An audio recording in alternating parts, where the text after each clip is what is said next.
அனைவருக்கும் வணக்கம். இன்றைய தினத்தில் ரித்தன்யா அவர்களுடைய வழக்கு எப்படி போயிட்டுருக்கு என்பதை இந்த பதிவில் பார்ப்போம். வாங்க, இதில் இருக்கக்கூடிய சில முக்கிய தகவல்களை நீங்கள் தெரிஞ்சுக்கணும். ரித்தன்யா அவர்களுடைய போஸ்ட்மார்ட்டம் ரிப்போர்ட், பிரேத பரிசோதனை, அதற்காகத்தான் எல்லாரும் வெயிட் பண்ணிகிட்ருக்காங்க. அந்த ரிப்போர்ட்டை வந்து பகிரங்கமாக யாருக்கும் தகவல் சொல்லலை. ஆனால் இது வந்து கோர்ட் நீதிபதி அவர்களிடம் இந்த ரிப்போர்ட்டை டைரெக்டாக சமைப்பார்கள். இதை சப்மிட் செய்தவுடன் இந்த வழக்கு வரும்பொழுது அவர்கள் பேசின வாய்ஸ் ரெக்கார்டிங்கும் போஸ்ட்மார்ட்டம் ரிப்போர்ட்டில் வரக்கூடிய தகவல்களும் போகின்றனவா என்று பார்ப்பார்கள். அப்போ அவர்கள் சொன்ன மரண வாக்குமூலம், நடந்த கொடுமைகள் அழகாக சொல்லியிருக்கிறார்கள். அதில் இருக்கக்கூடிய உண்மைகளும் அவர் உடல் ரீதியாக அனுபவிக்கப்பட்ட கொடூரங்களும் அது எல்லாம் மேட்ச் ஆச்சுன்னா, குற்றவாளி அந்த கணவன் கவின்குமார் திட்டவட்டமாக இதில் வந்து பாலியல் ரீதியாக வன்கொடுமை செய்த அந்த கேஸில் டொமெஸ்டிக் வயலன்ஸ் என்கின்ற வழக்கில் அவர்களை உள்ள தள்ளலாம். கடுங்காவல், ஒரு ஆயுள் தண்டனையோ இல்லை மரண தண்டனையோ அளிக்கப்படும். இப்போது இந்த கேஸில் பார்த்திங்கன்னா, இப்போ இந்த ரிப்போர்ட்டில் என்ன தகவல் வந்திருக்குது, சில திடுக்கிடும் தகவல் வந்திருக்கிறதாக சொல்கிறார்கள். நண்பர்களே, மிகவும் வருத்தமான இதயத்துடன் நான் சொல்லக்கூடிய விஷயத்தை கவனமாக கேளுங்க. இந்த போஸ்ட்மார்ட்டம் ரிப்போர்ட்டில் ரித்தன்யா அவர்களுடைய பால் உறுப்பில் சில தீக்காயங்கள் இருப்பதாக, சிகரெட் தீக்காயங்கள் இருப்பது போன்ற அந்த கருத்தை டாக்டர்கள் சொல்லியிருக்காங்க. இது வந்து வழக்கில் வரும்போது இது கொஞ்சம் டீட்டெயில் ரிப்போர்ட்டை ஜட்ஜ் வந்து அனலைஸ் பண்ணுவார். ஸோ அப்போ வந்து இது வந்து ஒரு வன்முறையான விஷயம் அது புலப்படுகிறது. டொமெஸ்டிக் வயலன்ஸ் கண்டிப்பாக இதில் தெல்ல தெளிவாக மாறுகிறது. அதனால் இந்த வழக்கில் வந்து கவின்குமாருக்கு ஆயுள் தண்டனை கிடைப்பது உறுதி. இப்போது அவர்களுடைய இந்த வழக்கில் கவின்குமாரை தூண்டிவிட்டது அவனுடைய தாய் தந்தை ஈஸ்வரமூர்த்தி. இந்த கேஸில் ப்ரைம் அக்யூஸ்ட் அப்படின்னு பார்த்திங்கன்னா, தெளிவாக இந்த போஸ்ட்மார்ட்டம் ரிப்போர்ட்டை வைத்து ஒத்து பார்க்கும் பொழுது கவின்குமார் இந்த தவறை செய்தார் என்று வழக்காடுவார்கள். இப்போது அந்த பாயிண்ட் ரொம்ப கிளியர் ஆகிடுச்சு. அவருக்கு வந்து நிச்சயமாக தண்டனை உண்டு. சட்டத்திலிருந்து எந்த தப்பிக்க வாய்ப்பும் கிடையாது. இப்போது அவருடைய தாயாரும் தந்தையார் ஈஸ்வரமூர்த்தி, அவனுடைய தாயார் சித்ராதேவி மற்றும் தந்தை ஈஸ்வரமூர்த்தி, இவங்க 2 பேருக்கும் இப்போ என்ன ப்ளே பண்ணுவாங்கன்னா, அவங்க சைடு கவுன்சில், அவங்க வக்கீலை வைத்து, எனக்கு ஒன்றுமே தெரியவில்லை, நான் வந்து ஒரு வயதானவன், 65 வயதுக்கு மேலே ஆயிடுச்சு, நான் வந்து எனக்கு காது சரியாக கேட்காது, கண்ணு சரியாக தெரியாது, நான் வீட்டில் ஒரு மூலையில் படுத்திருக்கிறேன், என்னுடைய துணைவியாரும் நானும் இப்படி தான் வாழ்ந்து கொண்டு இருக்கிறோம் என்று சொல்லி அவர்கள் வந்து அந்த விஷயத்தை மாற்றி பேசுவார்கள். இப்போ தான் கவின்குமாருக்கு தெரியும். இப்போது குற்றவாளியாக அவனை கூண்டில் நிறுத்திட்டு இந்த குற்றத்திலேருந்து தப்பிக்கிறதுக்காக அவனுடைய தாயாரும் தந்தையாரும் என்ன பண்ணுவாங்கன்னா, இவ்வளோ விஷயத்தையும் தூண்டி விட்டு அவனை செய்ய முரட்டுத்தனமான இந்த மாதிரி ஒரு மிருகத்தனமான செயலை செய்ய தூண்டிவிட்டு அவனுடைய தாயாரும் தந்தையாரும், இப்போ இவன் என்னென்ன செய்தானே தெரியாது எங்களுக்கு, அவன் அந்த மாதிரி உள்ளம் படைத்திருந்தால் அவனுக்கு தண்டனை கொடுங்க அப்படின்னு சொல்லி டிஸ்டன்ஸ் பண்ணிப்பாங்க. இப்போ அந்த ஒரு வழி தான் இருக்குங்க. அது எப்படி வந்து இவங்களை லிங்க் பண்ணுறது அப்படிங்கிறதுக்கான, ஆனால் டவுரி ஹராஸ்மெண்ட்டுக்கு அவங்களுக்கு நிச்சயமாக தண்டனை உண்டு. பட் அந்த அபெட்மெண்ட் டு சூசைட் என்கின்ற அந்த ஒரு கேஸில் அவருடைய தாயார் தந்தை இருவரையும் கண்டிப்பாக வந்து உள்ளே கொண்டு வர முடியும். இந்த வழக்கில் அவர்களையும் வந்து லிங்க் பண்ண முடியும். ஆனால் எந்த அதிகபட்சமாக எப்படி அவர்களை வந்து தண்டனை கொடுக்கணும்னா, அதுக்கு ஒரு எவிடன்ஸ் வேணும், நேரடியான எவிடன்ஸ். அவங்களுடைய வாக்குமூலம் 3 பேரும் தான் காரணம்னு சொல்லியிருக்காங்க. டவுரி ஹராஸ்மெண்ட் சொல்லியிருக்காங்க. அபெட்மெண்ட் டு சூசைட், இந்த தற்கொலைக்கு தூண்டுதலாக இருந்தவர்கள் என்ற கணக்கில் அவர்களை வந்து அந்த வழக்கில் அவர்களை வந்து கைது செய்யலாம், அவர்களுக்கு தண்டனை வாங்கி கொடுக்கலாம். மேலும் வந்து அப்யூஸ் என்கின்ற வகையில் கணவன் கவின்குமாருக்கு கண்டிப்பாக ஆயுள் தண்டனையோ இல்லை மரண தண்டனையோ இருக்கும். அதுக்கான ஆவணங்கள் போஸ்ட்மார்ட்டம் ரிப்போர்ட்டில் ஏற்கனவே பார்த்தோம். அந்த ரிப்போர்ட் கரெக்டாக வந்துருச்சுன்னா கோர்ட்டார் அவர்கள் அவனுக்கு ஏற்படக்கூடிய எல்லா தண்டனையும் கொடுப்பாங்க. ஆனால் இங்கே பாயிண்ட் வந்து அவனுடைய தாயும் தந்தையினரும், அதாவது ரித்தன்யாவோட மாமனார் மாமியார் 2 பேருமே தப்பிக்கப்படாது. இந்த வழக்கில் அவர்கள் வந்து அதிகபட்ச தண்டனை கொடுக்கணும்னா அதற்கு சில எவிடன்ஸ் அதிகமாக தேவைப்படுகிறது. நேரடியாக அவர்கள் துன்புறுத்துறது, நேரடியாக பேசி அவர்கள் வந்து அவர்கள் மனதை வந்து காயப்படுத்துறது, மேலும் கவின்குமாருடைய தனது மகனை தூண்டிவிட்டு இவ்வாறாக செய்திருக்கிறார்கள். அப்புறம் சில படம் பிடிப்பு செய்திருக்கிறார்கள். ஒரு சாடிஸ்டிக் பிஹேவியர் இருந்திருக்குது. இந்த பெண் துன்பப்படுவதை பார்த்து ரசித்திருக்கிறார்கள். ஸோ இதுக்கெல்லாம் எவிடன்ஸ் கேதர் பண்ணுறது கஷ்டம். கவின்குமாரே அவனுடைய வாக்குமூலத்தை சொன்னாலே ஒழிய இப்போ ரித்தன்யா அவர்கள் வரமாட்டாங்க. இப்போ அவர்கள் சார்பில் இருக்கக்கூடியது ஒரே ஒரு வாய்ஸ் நோட்டு மட்டும்தான். மேலும் ரித்தன்யாவுடைய தகப்பனார் சொல்லக்கூடிய சில விஷயங்கள் மட்டும்தான். ஸோ அவரும் வந்து ரொம்ப சொன்னாருன்னா, இப்போ நீங்கள் என்ன பண்ணிட்டு இருந்தீங்க அப்படின்னு கேட்கக்கூடிய ஒரு வாய்ப்பு இருக்குது. இப்போ ரித்தன்யாவுடைய தாய் தந்தையினர் வந்து வழக்கில் வந்து இந்த மாதிரிலாம் கொடுமை செய்திருக்கிறார்கள் என்று சொல்லும்போது, இந்த கொடுமை செய்கிறாங்க அப்படின்னு உங்ககிட்ட வந்து முறையிடும் பொழுது, அந்த குழந்தை தாய் என்று தகப்பன் என்றும் உங்ககிட்ட முறையிடும் பொழுது நீங்கள் என்ன செய்து கொண்டு இருக்கிறீர்கள்? அப்ப நீங்களும் வந்து அந்த தற்கொலைக்கு ஒரு ஒரு பார்ட் இருக்கு இல்லையா? உங்களுக்கு அந்த கடமை உணர்வு இருக்கு இல்லையா? அப்படின்னு சொல்லி அவர்கள் மேலே கேஸ் திரும்பிடும். அதனால அவர்கள் ரொம்ப பேச முடியாது இப்போ. இப்போ வந்து எவிடன்ஸ் எப்படி இப்போ கேதர் பண்றாங்க?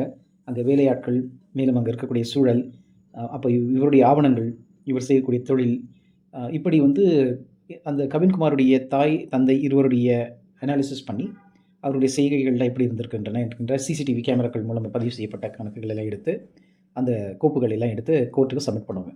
அப்போ அவங்க தரப்பு வக்கீல், கவுன்சில் எப்படி இதை வழக்காடுவார்? அவர்களை எப்படி குற்றமற்றவர் என்று நிரூபிக்க முடியுமா என்று எனக்கு தெரியவில்லை. கண்டிப்பாக வந்து கவின்குமார் குற்றமற்றவர் என்று நிரூபிக்க எந்த ஆதாரமும் கிடையாது. இதுக்கு தெளிவாக எல்லாருக்குமே தெரியும். ஆனா அவருடைய பேரண்ட்ஸ், அவங்க அம்மா, அப்பாவ மட்டும் காப்பாற்றுவதற்காக அவங்க சைட் கவுன்சில் வந்து வேற மாதிரி டீல் பண்ணுவாரு. அதாவது இவங்களுக்கும் அந்த கொலைக்கும் சம்மந்தமே கிடையாது. அவங்க இன்னசென்ட் என்று சொல்லக்கூடிய வாய்ப்புகள் இருக்குன்னு தான் நான் நினைக்கிறேன். இது எப்படி போகும்னு பார்த்தீங்கன்னா, கோர்ட்ல வந்து அவருக்கு காது கேட்காது, கண்ணு தெரியாது, அவருக்கு ஒண்ணுமே ரொம்ப அப்பாவி. அவர் தொழில பார்த்துட்டு போயிட்டு இருக்கிறாரு. அந்த அம்மா பாவம் வீட்டு வேலையை மட்டும் செஞ்சுட்டு இருக்காங்க. காலையிலேருந்து மாலை வரை வீட்டு வேலை தான் செஞ்சாங்க. அதுதான் நாங்க சொல்லிக் குடுத்தோம்.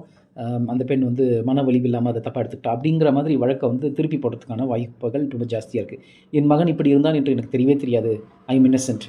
எனக்கு ஒண்ணுமே தெரியாது என்று அம் அவங்க வந்து அவங்க கவின்குமாருடைய அம்மா வந்து ஒரு ஆர்கியுமெண்ட்ட வைக்கலாம். இப்படி அவர்கள் முன்வைத்தாலும் கூட கவின் மாட்டுவது கண்டிப்பாக திட்டவட்டமான உண்மை. அதிலிருந்து அவர் தப்பவே முடியாது. சட்டத்தின் கைப்பிடியிலிருந்து அவர் விலங்குகளை மாட்டி அவனை தூக்கு தண்டனை வரைக்கும் அழைத்து கொண்டு செல்ல வேண்டும் என்பது எங்களுடைய கோரிக்கை.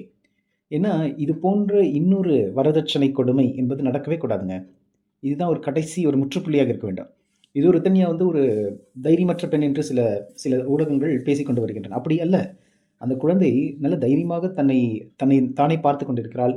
ஒரு கம்ப்யூட்டர் சயின்ஸ் படித்த பெண். ஒரு ஒரு நிர்வாகத்திறன் கொண்டவள். 30 பேரை வைத்து வேலை வாங்கியிருக்கிறாள். ஒரு கம்பெனி நடத்தியிருக்கிறாங்க. மேலும் கை வேலையில ரொம்ப சிறப்பா செய்வாங்க. இவ்வாறு நல்ல கார் டிரைவ் பண்ணியிருக்காங்க. அப்ப அந்த குழந்தை வந்து கார் டிரைவ் பண்ணிட்டு கேரளா பார்டர் வரைக்கும் போயிருக்கிறாங்க. தன்னுடைய தந்தையார் கூட. அப்போ சில விஷயங்கள அவங்களால சொல்ல முடியலன்னு சொல்லும்பொழுது, அந்த தந்தையார் வந்து கொஞ்சம் தன்னுடைய மனநிலையில உணர்ந்திருக்கணும். கூர்ந்து நோக்குதல். அதாவது இந்த பெண் என்ன சொல்ல வரா அப்படிங்கிறத அவர்கள் நோக்கியிருக்க வேண்டும். அவருக்கு மனசுல என்ன பட்டிருக்குன்னா, இவ்வளவு பெரிய இடத்துல சம்மந்தம் பண்ணியிருக்கோம். வாழ்க்கை நல்லா இருக்க போகுதுன்னு அவரும் நல்ல எண்ணத்துல தான் பண்ணாரு. அது இப்படி திரும்பி வந்தோனே சில விஷயங்கள் அவருக்கு புலப்படல. அத அவர் கொஞ்சம் அனலைஸ் பண்ணல. பரிகாரம்லாம் பண்ணியிருக்கிறாரு. அதெல்லாம் சூப்பர்ஸ்டிஷன் மாதிரி சொல்லக்கூடிய வகையில ஜாதகம் பார்த்து, எல்லாம் அம்மி மிதித்து, அருந்ததி பார்த்து, எல்லாமே வந்து சிறப்பாக ரொம்ப ஒரு படோபகாரமான ஒரு திருமணமாக தான் நடந்தது. ஆனா மனங்கள் ஒத்து போச்சா? அந்த பையன் எப்படிப்பட்டவன்? அ உத்தியோகம் புருஷ லட்சணம் என்று சொல்வார்கள். அதுபோன்ற அவன் உத்தியோகம் செய்கின்றானா? கடன் நம்மகிட்ட வந்து ஒரு மிகப்பெரிய தொகையை கேட்கின்றானே! டிமாண்ட் பண்ணி கார் கேட்கின்றானே! அவன் எப்படி நம் பெண்ணை வைத்துக் கொள்வான்? என் பொன்னே மகாலட்சுமிடா! அழைச்சிட்டு போ என்று சொல்ல வேண்டிய சூழ்நிலையில தான் அவர் இருந்திருக்கிறார். அவர் சொல்லியிருக்கலாம். பட் அவர் சொல்லல. ஸோ இந்த மாதிரி கேள்விகள் எனக்கு நிறைய இருக்கின்றன. அதனால வந்து அவரையும் வந்து ஒரு குற்றவாளி கூண்டுக்குள்ள தான் மாட்டியிருக்கிறாரு. பட் ஆனா அவருக்கு வந்து நம்ம பாவம் அவர் மனநிலையே நம்ம இன்னும் இது பண்ணக்கூடாது. அவருடைய வாழ்க்கையை ஏற்கனவே மனம் ரொம்ப வெறுத்து ரொம்ப மன தாழ்ந்த நிலையில் தான் இருக்கிறார். ஸோ அவர் சோகம் நிலையில இருக்கும்பொழுது அவரை வந்து நாம் மனம் வருத்தப்பட வைக்க வேண்டாம். இப்போ நம்ம வந்து பாயிண்ட்டுக்கு வருவோம். இப்போ அந்த வழக்கு நிச்சயமாக ரித்தன்யாவுக்கு சாதகமாகத்தான் இருக்கின்றன.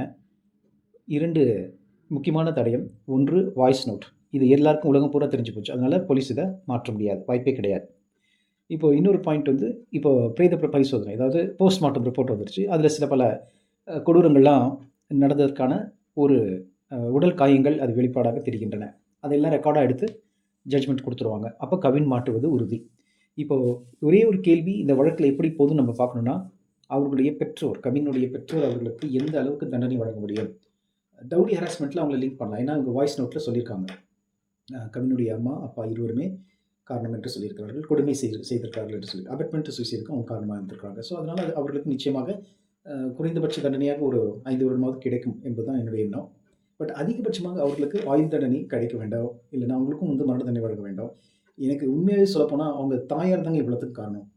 தன்னுடைய பையன வந்து இந்த அளவுக்கு வளர்த்து, தெரிந்தே அவனை வந்து இந்த அளவுக்கு கொடூரனாக மாற்றி, இன்னும் கொடூரம் செய்வதற்கான அந்த ஃப்ரீடம் குடுத்து, அந்த பெண் நேராக அந்த தாயிடம் போய், அந்த மாமியாரிடம் போய் தானே முதல்ல முறையிட்டிருக்காங்க. அப்பவும் வாழ முடியுமா? இந்த குடும்பத்தை வந்து சரி செய்து நாம் தலைநிறுத்த முடியுமா என்று தானே கோயிலுக்கு போய் மன்றாடினாள் அந்த குழந்தை.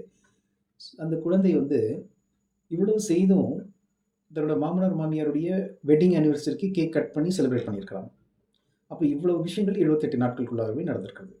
அப்படி நடந்திருந்தாலும் கூட அவர்கள் நியாயமற்ற நிலையில், ஒரு மனிதாபிமானமற்ற நிலையில் அந்த குழந்தையை துன்புறுத்தி, தன் மகனை வைத்தே அவளை மேலும் மேலும் துன்புறுத்தி, பணக்கார வீட்டு பெண் என்று அவளுக்கு நினைப்பு வரக்கூடாது என்ற அளவில் அவளை வந்து ஒரு வேலை செய்பவர்கள் தாழ்வாக நினைத்து ரொம்ப கேவலமாக அவர்களை வசைபாடி இழிவாக நடத்தி, மேலும் அவள் மனதை காயப்படுத்தி, இந்த குடும்பத்தை நாம் திருத்தவே முடியாது என்கின்ற அந்த ஒரு மனநிலைக்கு முடிவுக்கு வந்துட்டாங்க பிரித்தன்யா. இது எப்படி நான் சொல்கிறேன்னா, கடைசியில் ஒரு வார்த்தை சொல்லியிருப்பாங்க, இது யாருமே அவங்களெல்லாம் திருத்த முடியாதப்பா, அவங்களை யாருமே திருத்த முடியாது, நான் போகிறேன் என்று சொல்லி கடைசியாக நிறைவு செய்கிறாள் தனது பயணத்தை. அப்போ ஒரு தைரியமற்ற பெண் என்றெல்லாம் சொல்லாதீங்க, அவள் பாரதி கண்ட புதுமை பெண் தான். என்ன அவர்களுக்கு நடந்த ஒரு சில வன்முறைகள், இந்த பாலியல் வன்முறைகள் அவள் மனதை பாதித்து தன்னுடைய மனநிலை சுக்குநூறாக உடைக்கப்பட்டு என்ன செய்வென்றால் திக்கு தெரியாத காட்டில் என்று சொல்வார்கள், அது போன்று ஒரு வாழ்க்கையை வாழ வேண்டும் என்ற ஆசையோடு வந்த கனவுகள் உடைந்து திக்கு எங்கே போகின்றோம் என்று தெரியாமல் தவித்து தண்ணீரிலே மூழ்கடிக்கப்பட்ட ஒரு பெண் என்ற அளவில் தன் உயிரை காப்பாற்றிக் கொள்ள சற்று தன்னுடைய தகப்பனார் வீட்டில் வந்து முறையிட்டு அழுது தனது கவலைகளை ஓரளவுக்கு சொல்லியிருக்கிறார். அப்போது பெற்றோர்கள் வந்து அந்த வரதட்சணை வழக்கு முறையிலேயே தான் அவர்கள் அணுகினார்களே தவிர, இவளுக்கு நடந்த அந்த பாலியல் தொந்தரவுகள் எல்லாம் அவர்கள் வந்து அதை பற்றி அவங்க தெரிஞ்சிக்கல. அங்கே தான் வந்து ரொம்ப மிஸ் பண்ணியிருக்காங்க. பிரித்தனியோட அம்மாவும் அதான் சொல்லி கதறுவாங்க, இது முன்னாடியே சொல்லியிருந்தால் அவர் வந்து எப்போவோ அருவாள் எடுத்திருப்பாரு, பிரித்தனியாவுடைய தந்தை வந்து அருவாள் எடுத்து அவரை விட்டுட்டு உள்ளே போயிருப்பாரு என்று ஆணித்தரமாக சொல்கிறார். அப்போது இங்கே பிரித்தனியா அந்த குழந்தை வந்து கொஞ்சம் சரி பண்ணிடலாம்னு நினச்சிருக்காங்கன்னு தான் எனக்கு தோன்றுறது. அதை கொஞ்சம் சரி பண்ணிடலாம், வாழ்க்கையில் மறுபடியும் இந்த குடும்பத்தோடு தான் இருக்கணும், இந்த கணவர் தான் நமக்கு, அதுதான் வந்து அந்த ஒருத்தன் குருத்தி அப்படின்லாம் சொல்கிறாங்க. எதுக்காக அப்படி சொல்கிறாங்கன்னா, இவனை எப்படியாவது சரி பண்ணி நம்ம வாழ்ந்துடலாம், இவன் கூட நல்லா நிம்மதியாக வாழ்ந்துடலாம் அப்படின்லாம் நினச்சிருக்காங்க. அப்போது பாவம் அந்த குழந்தைக்கு வந்து தெரியவில்லை, இவன் வந்து அந்த ஸ்டேஜை தாண்டிட்டான். ஏற்கனவே பேசியிருக்கிறோம் நம்ம OCD, aggressive behaviour, compulsive behaviour என்று சொல்லியிருக்கிறோம். ஸோ அந்த மாதிரி வந்து ரொம்ப அப்சசிவ் கம்பல்சிவ் டிசார்டரில் இருக்கக்கூடிய இந்த மனநிலையை மாற்றுவது அவ்வளவு எளிது கிடையாது. அப்போது அவனுடைய செல்ஃபோன் எடுக்கும்போது பல தடயங்கள் கிடைத்திருக்கின்றன, பல ஆவணங்கள் நமக்கு கிடைத்திருக்கின்றன. இது எல்லாம் வைத்து பார்க்கும்போது அவன் எவ்வளோ ஒரு கொடூரனாக வாழ்ந்திருக்கிறான் என்று தெரிய வருகிறது. அந்த கொடூரனை வளர்க்க பெற்ற அவருடைய தாயார் தந்தையார் அவன் எப்படி போனாலும் பரவாயில்ல, பணம் மட்டும் வந்து சேர்ந்து கொண்டே இருக்க வேண்டும், குணம் முக்கியமில்லை என்ற அளவில் தான் திட்டமிட்டே அந்த குடும்பத்துக்குள்ளே வந்து எல்லாமே ஒரு பிளானிங் தாங்க. திருப்பூரில் யார் பெரியாள் என்று பார்த்து அதுக்கேற்றவாறு திட்டம் தீட்டி வீடு வாங்கி இந்த குடும்பத்தை சின்னாபின்னமாக்கியிருக்கிறார்கள். நன்றி.